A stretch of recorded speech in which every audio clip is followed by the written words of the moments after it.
আজিৰ দিনটোতে কাৰ্যকৰী কৰা হৈছে।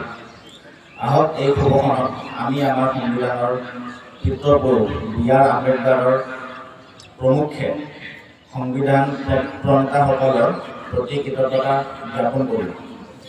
তেওঁলোকৰ জ্ঞান, অনুভৱ আৰু দূৰদৰ্শিতাৰ বাবে আমি এনে এক ব্যৱস্থা লাভ কৰিছোঁ য'ত জাতি, ধৰ্ম, বৰ্ণ, ভাষা, লিংগৰ কোনো ভেদাভেদ নোহোৱাকৈ নিৰ্ভয়ে আৰু পক্ষপাতহীনভাৱে দেশৰ প্ৰতিগৰাকী নাগৰিকে এক মুক্ত পৰিৱেশৰ মাজত জীৱন নিৰ্বাহ কৰিব পাৰিছে।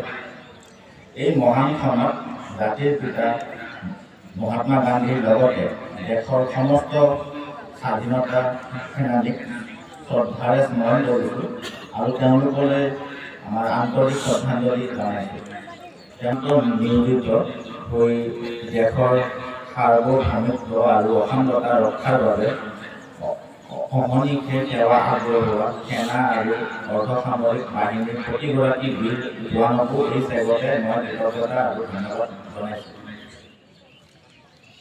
Doctor BR. আম্বেদকাৰৰ সভাপতিত্বত 7জনীয়া সমিতিয়ে সংবিধানৰ খচৰা প্ৰস্তুত কৰি 1948 চনৰ জানুৱাৰী মাহত ইয়াক প্ৰকাশ কৰে আৰু 26 নৱেম্বৰৰ তাৰিখে তেতিয়া গণ পৰিষদৰ সভাপতি ডক্টৰ ৰাজেন্দ্ৰ প্ৰসাদৰ দ্বাৰা স্বাক্ষৰিত হয়।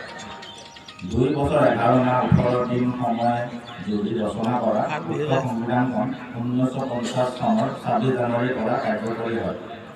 এই দিনটোৰ লগতে অগণন ভাৰতৰ আদম্য সাহস, স্বাধীনতাৰ হেঁপাহ আৰু অপৰাজয় অভিযানৰ স্মৃতি বিজড়িত হৈ আছে। 50 চনৰ পৰা আজিলৈকে গণৰাজ্য দিৱসত উপস্থিত আছোঁ।